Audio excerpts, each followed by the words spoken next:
Okay, very good morning. Thursday 28th of March. Hope everyone is well and had a good evening. If you were watching the parliamentary proceedings unfold last night, I hope you had a good sleep and ready for a new day ahead. My job is becoming increasingly more difficult given the complexity of these events, but I'm adamant that I'm going to try and break this down to be as simple as possible.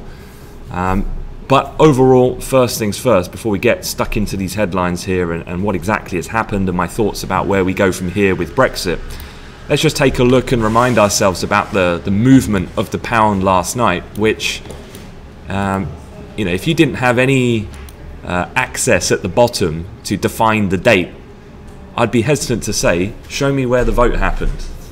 Pick it out from the price action there of where exactly it happened. The point being I'm trying to make here is that the reaction was just hardly anything, really. I mean, at the time, a little bit of weight came in when it became known that basically there's no majority for any alternative, and the pound came off. But overall, I mean, just looking at the bigger picture here, you can see that the pound still remains in that kind of consolidation to some extent from that trend line over the last week, and the bottom end of that we've just broken here at the moment down at around the S1. But these things which get obviously such great media attention, I think from a market's point of view here, what happened last night is absolutely in fitting with what I think we've been saying, is that you bring forward these alternative votes, but the point being is there is no majority for anything else. That's the point. So without further ado then, let's get into some of the details and talk about some things to think about going forward. And then we'll go on to the other markets. We'll talk about the broader day ahead, and I'll hand you over to Sam afterwards. So this is the headline: Brexit stalemate deepens as UK fails to agree on a way forward. Theresa May must decide on Thursday whether to bring back her deal. So this is the thing that we're looking out for today. Does she bring it back and table it for tomorrow? I actually think that there is a chance of that happening. I do think that there is some symbolic value of holding a meaningful vote to execute Brexit, even though the deal, unpalatable for many, on the day of which has always been promised to have been the technical kind of end of Article 50. I think given what's just happened here with the alternative ways of being heard, none of them have got a majority, so then the deal is what will deliver on balance the will of the public vote. And so you take Theresa May's deal, she comes back with a meaningful vote on the day of the kind of the symbolic March 29th. I do think there is potentially some strategy behind the government maybe wanting to do that. However, I think in reality, as we'll discuss, without DUP support, it's almost impossible for that to happen. And I think that if she was going to do this vote, I think she's better holding off and doing it at a later date when she's got a bit more, as I've said before, the feet of MPs over the fire, and then there will, I still think, at least at this point, they'll fall in line. Now, a few other things then to discuss, and I'll try and go through this in a sequence. This was the individual numbers and how it stacked up last night with the vote.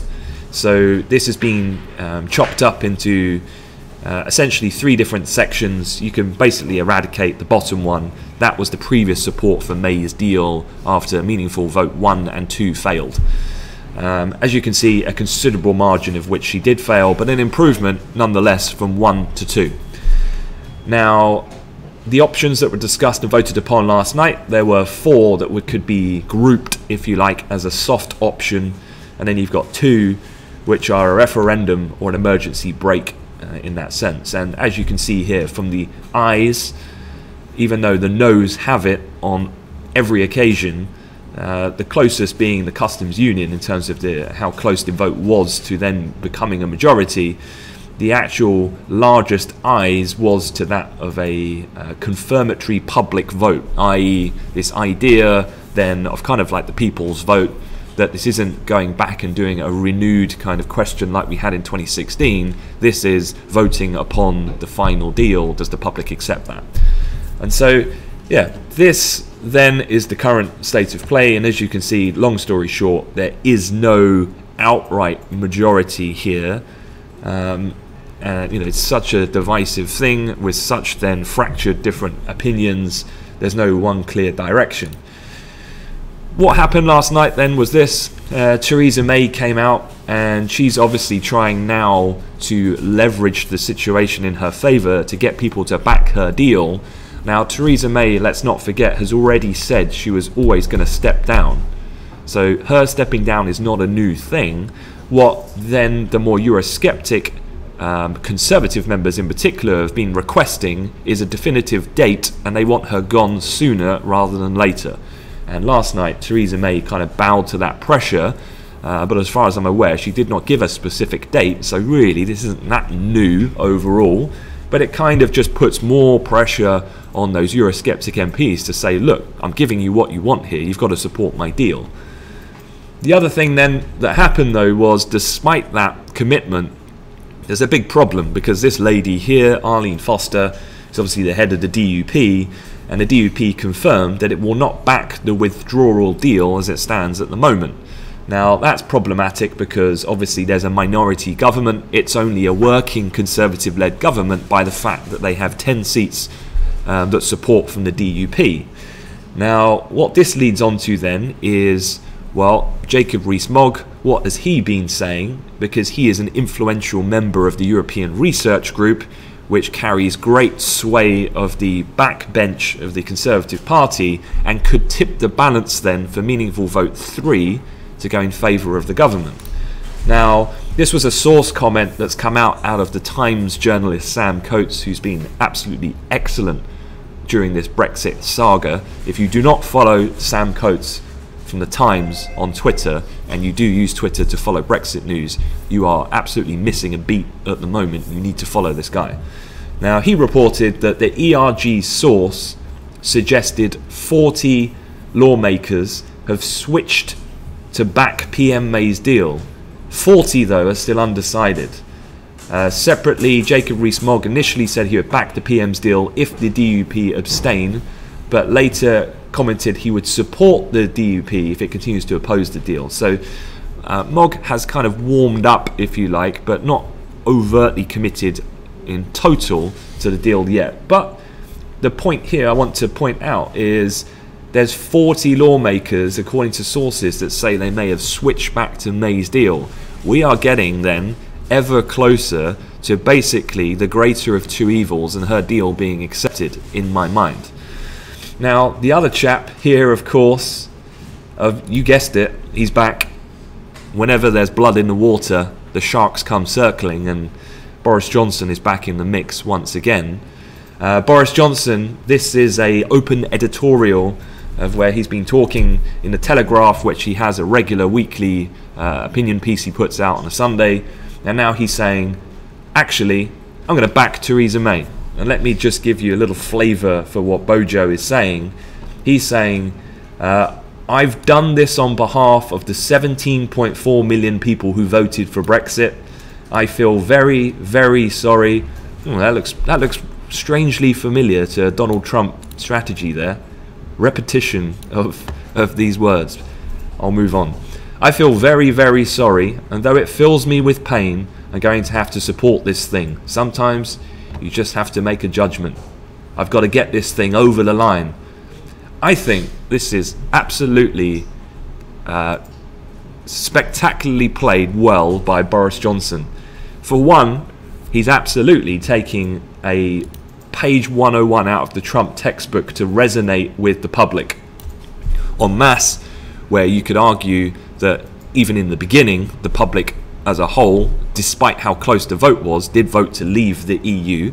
There is a growing sense of frustration, and it being emotive means that when you start to make this type of quite confrontational comments in this respect, you get a lot of support. And so the way he's talking, I think, is very telling for what his agenda is. And the beauty, I think, thinking of this morning on my way into work, if I was Boris Johnson, is I now support May's deal. Me being a Eurosceptic and throwing my weight behind it gets me a little bit of public support that, you know what, at the fear of not delivering what you, the public, want, I'm going to do what's necessary to support a bad deal, but I deliver Brexit for you. Theresa May then steps down, which then means Bojo can run for Prime Minister, probably against Michael Gove again. And then at that point, even if it all goes badly, Boris Johnson's always got the risk-free trade of saying it was never my deal, it was Theresa May's deal. So I gave you what you wanted, it was Theresa May who delivered you such a bad deal. In my mind, that's a win-win scenario for Boris Johnson. So yeah, I mean, I'm not criticising the guy.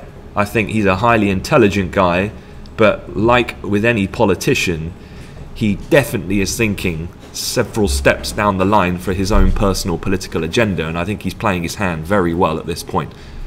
I also think Michael Gove is playing his hand pretty well in a different tactic by just kind of sticking by the PM's side and staying quiet and letting everyone else self-implode, and then he's the next logical person. Gives a very powerful speech in Parliament a few weeks ago, gets people on side. He's also another contender at that point. Final Brexit stuff. What happens next? The EU leaders have offered, remember, and I know you guys know this, but just to refresh your memory, there's 2 dates.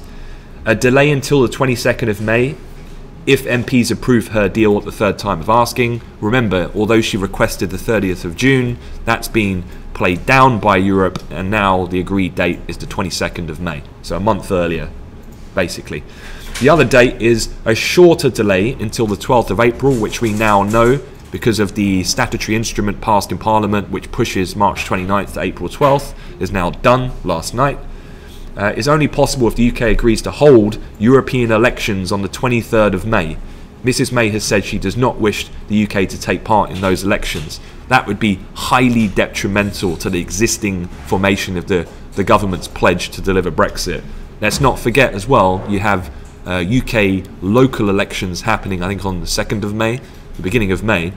You can fancy going back to your local constituents in areas where you voted to leave, and you've got to explain this situation. Hence the reason why I do think there's still quite a compelling case here that her deal does still go over the line in the end. The other growing expectation that I have if her deal doesn't get accepted is basically this one. If I scroll down, and this. The only way forward is a general election to create a new House of Commons that will hopefully be able to break the deadlock. Now, this is one of the ways of which I think that this could viably go, and I think the possibility of this maybe growing is that if you remain in this political impasse, then what could happen is if by having a new general election you reshape the composition of Parliament, and then does it tip it in favour of these lackluster non-majorities on the soft options, then go over the line, whether that's a customs union, whether it's more Labour-led alternatives, or whether then you have enough appetite with opposition with other parties like Lib Dems, the Independent Party, to push forward a confirmatory public vote. And then the whole thing puts at jeopardy, of course, the whole Brexit thing happening in the first place. So, you know, who's to say that could not happen? Final things to show you here. I thought this was a very simplistic graphic to understand this process much easier. So this is what we had last night. If we start from the top of the decision tree, MPs can choose an option. Basically, they failed. Now, that's not to say that they are coming back for another round on Monday. Again, I do think on Monday, at least at this point, we'll have a very similar outcome, because unless we have this round 2 or 3 of these alternative votes closer to the April 12th deadline, I think most MPs won't budge from their existing positions. So can MPs choose an option? A resounding no. So then we go down to here, the next kind of column. Possible meaningful vote of Theresa May. We don't know yet if that's going to happen. We might find out today whether it will happen tomorrow. If that passes, well then we have the fairly straightforward process of legislation to implement the deal. Europe have committed to giving us a number of weeks to execute that plan, and then we have a Brexit deal and we exit on the 22nd of May and move into transition. Orderly Brexit. if her meaningful vote fails, it will fail, and if we get to April 12th and we remain at that point with no plausible way forward, we crash out with a no deal. So a no deal risk does still exist. We could cancel Brexit, of course, revoke Article 50, unlikely. Therefore, we go into the talk of a further extension, but to have a further extension, you then need to take part in the European election, and that needs to be based on the premise for Europe to give the nod for that to go ahead of, if I just scroll this down here, at the bottom, a renegotiation, a second referendum, or a general election. So that's kind of where we're at the moment, is the second half of that chart. What are Europe saying? Well, this is, if you're going to follow, again, the latest insight on Twitter, if you don't follow this lady, she is the main person from the European side who's absolutely got the ear of Tusk, of Juncker. She breaks all of the latest thinking on the European side. That's Katja Adler, the BBC European editor, and she's been tweeting this morning about latest insights. The EU opinion divided this morning. Those who fear creeping inevitability of a no deal, others are more upbeat. The negotiated Brexit deal is the last option standing. So again, we kind of come back to the exact same point. You either take a deal that maybe is not the best deal, or you have a very long extension. What do you want at this point? And it kind of remains the same message. So yeah, that's it. Hopefully that wraps up the latest Brexit headlines. As I say, I think there's quite a few things going on, obviously, but hopefully that gives you some insight and opinion of where we are at the moment. Just looking at the currency markets, we have seen cable come under a little bit of pressure as I've been talking here more recently. But what I would suggest, if you look at the top left-hand corner, euro-dollar has also broken the bottom end of the range that really supported price action from yesterday afternoon and evening. So if you look at it, you've got a technical break of the euro. Dollar then is up. Dollar index is up about 0.3%. I don't think that this is particularly sterling weakness here.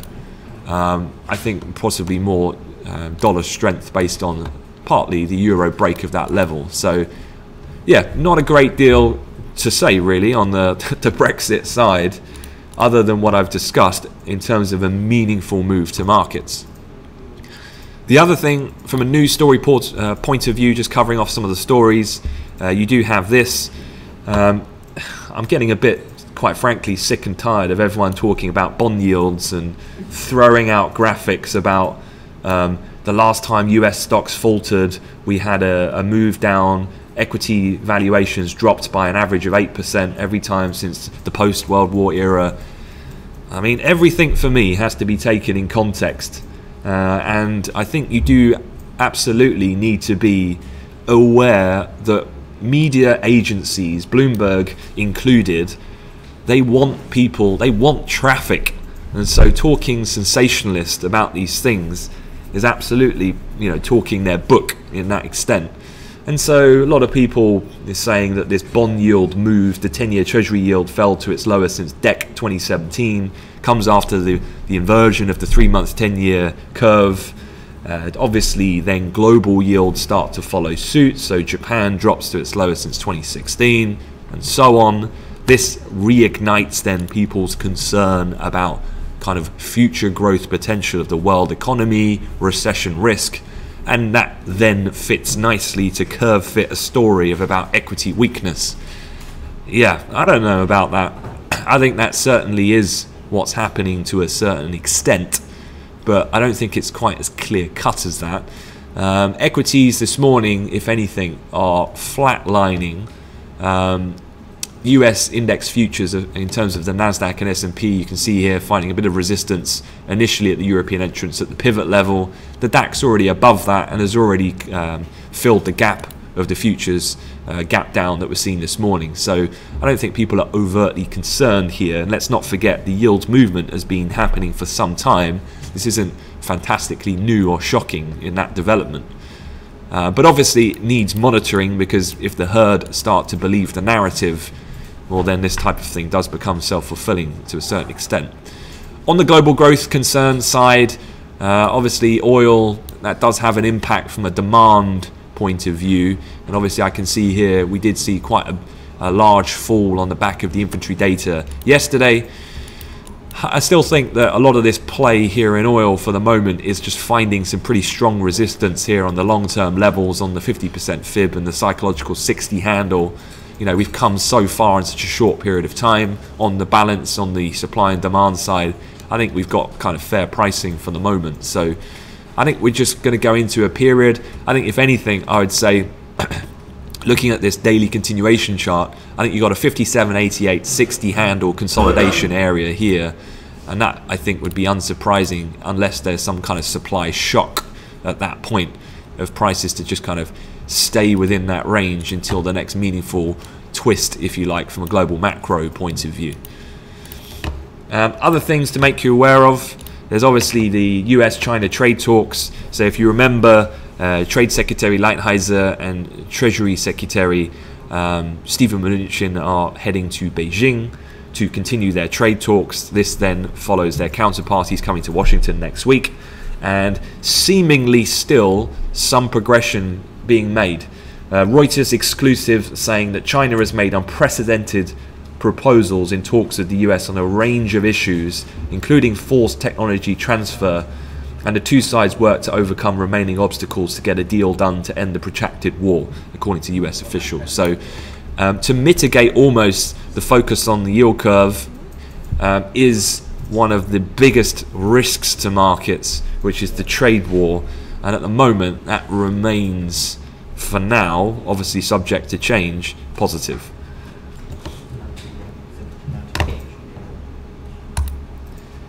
This was the final thing. Fed's George spoke overnight. US economy faces notable risks and the central bank can wait and see approach in monetary policy. Interestingly, obviously George is a hawk, but saying that over the medium term I see the biggest risk coming from slower growth abroad, particularly China, the Euro area, United Kingdom. Actually, US economic fundamentals are still sound. So unsurprising, I think, and kind of just cements the idea of the policy change that we had from the Fed on Wednesday. Alright, quick look at the calendar. Let me hand you over to Sam and I'll conclude my part of the brief. So this morning you've got the various German state CPIs coming out. Just to update you, you've already had Saxony CPI month-to-month 0.5%. That's a higher number than previous of 0.3, year-on-year at 1.4%. So keep an eye out. You'll get the kind of other regional states of Germany drip-fed in ahead of the national pan-German figure at 1 p.m. Otherwise, going through, there's a cluster of European-based data at 10 o'clock. For any new traders, although this does look quite exciting by the names used for this data, like economic sentiment, business climate, these data points very rarely do they move the market. So just to be clear with that. Going into the afternoon, US GDP, again this is final reading, so really it's not that important, to be honest. People are much more focused on things going forward. We're way ahead now in terms of the timings, so fairly redundant data now at this point. You've then got the weekly jobless, kind of similar drill, not a particular focus, but speakers, there are quite a number. I mean, that shot there is your speaker slate for today. So rather than me go through every single thing, all I'm going to say is, in terms of your preparation and strategy formation for the day, do not disregard the fact that there are a number of ECB and Fed speakers, the latter of which a number of are voting members of the FOMC. Although we're pretty clear of the status quo, interesting to see whether they feel the need or not to realign market expectations. All right, that is it from me. Let me hand you over to Sam. He can talk you through. Otherwise, I wish you a good day and I'll see you in the chat room. Thanks very much.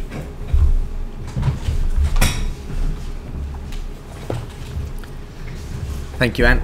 Yeah, we'll start with equities today. I'm sure reading the your Twitter this morning or the news wires, you'd have seen the Golden Cross is back in town. Let me just clear up a chart here to go through it. So while it happened in the Dow Jones a couple of days ago, just give me 1 second to bring it in, where the smaller moving average, the 50 in this case, closing above the 200, hasn't happened since 2016, which actually, we might have a little scroll back, didn't end too well. But yeah, it should be coming in the next sort of couple of days. If I just zoom in there, you can see here on the S&P, the 50 here, the red line, the green one being the 200, looking like it should be coming into play to signal that bullish signal, which maybe might give the stocks a little bit of a push as we come into, by the time it comes in last sort of couple of days of the quarter and to begin quarter two. Going back to the Death Cross, I remember Saif Ali tweeting this when he just started his Twitter following, and since then, well, or after that, you can see we did have a pretty decent sell-off once that was triggered down to the December lows. So one to keep an eye on. Obviously, the more people talking about it is probably the sort of the most famous longer-term moving average cross that people are going to be looking at. So just something to be aware when that comes to play, and once that's confirmed, that signal on the daily close would be a bullish one. Having a look at the Dow Jones when that did happen, you can see this was triggered a few days ago, and really since then we have actually started to come back down. And the Nasdaq, you know, while not necessarily used as much, you can see similar to the S&P, and it does look like it's gonna come into fruition soon. On a lower time frame, just going to move those moving averages off. You can see the S&P yesterday got back down towards that 2790. Just put this back on. Still a great level to have marked up. Not too far away from the S1 and the lows that we had back on the 25th. So as a zone goes for the S&P, could get pretty bad if we were to get below that. You can see a bit of potential sort of free space for it to run down through. Line in the sand, probably worth having on just above the pivot here. You've got 28.14 on the futures, almost the high of yesterday evening from that breakdown where we had support early morning yesterday. So if we were to get above that, then I wouldn't be too surprised to see a further push through and towards the R1. But the way this market has been going, just be careful of that sort of mid-afternoon sell-off, and then you are usually getting a bit of buying into the back end of the session. But quarter end coming into play now, so I wouldn't be expecting too much in the way of sort of clear directional bias until maybe we start again next Tuesday for the quarter. Having a look at other markets, the euro this morning's had another leg down, and that's just found a bit of support at the S1, that previous low of the day, acting as a resistance now as well. In terms of where it could go, I mean, if it was to get through the S1, the low that we had from the 7th of the year, probably not too far away. Whether we could get that down there today or not, I'd be unsure. In this market, you can see last two sessions, including today, the pivot has acted as a really strong level of resistance. So for any real push higher, while the sort of the longs off S1 haven't been the worst trade as well, again today and yesterday, it might be worth just sort of only really getting involved should these lows of the days go and this trend line, and then you could start maybe seeing a bit of a relief there. Euro pound yesterday, you can see if I just put this onto a daily chart, came back down sort of pre-voting time and sort of found a bit of support on previous levels. I know myself and Charlie, who are in this short, took a tiny bit of the trade off around here, still leaving a bit on in the hope that something positive could have happened yesterday. But of course we were way too wishful in thinking that Parliament could come to some sort of decision on anything. Anyway, worth keeping a look on this euro pound. If that level and that low was to go over the coming days, you can see it probably does open up again, and you're looking back down to 2017 May time. The pound intraday, as Ant mentioned just during the briefing, having a bit of a leg lower. I say it every day in terms of looking for this from a more technical point of view, it can be pretty tricky. We are sort of still within this range, and I think it's you almost have to be there at the right time for this market. We said in the briefing yesterday the R1 yesterday's high was a good range play, as was the S1, both finding support and resistance, but at the times they were coming in, you wouldn't really have wanted to get involved in that. So, you know, while the S2 today, if I just move this rectangle down, let me just remove that, you can see it looks like it will find some sort of resistance from the, well, maybe a bit lower, to be honest. I'm not a massive fan of that S2. I think if we were to come back into sort of the pivot area, while it has offered some support resistance, again, you probably don't really want to be involved in this too much unless there was any developments that come out. I think best move to the side for now. Aussie dollar, I know quite a few people were looking at this trend line from the lows of the month coming in yesterday. Actually, I think it was going back before that. Let me just bring that 2019 low around there, which offered some decent support last night. We then pushed higher, and the pivot and previous resistance from yesterday holding firm. So any further push in the Aussie above here would be interesting. Trend line coming into play, not too far away from where we're trading now. One to keep an eye on for that pair. I was on the way into work this morning and saw a Twitter headline saying BOJ cut rates. I was thinking, what? That's a bit surprising. And then, of course, it wasn't Bank of Japan, it was Bank of Jamaica.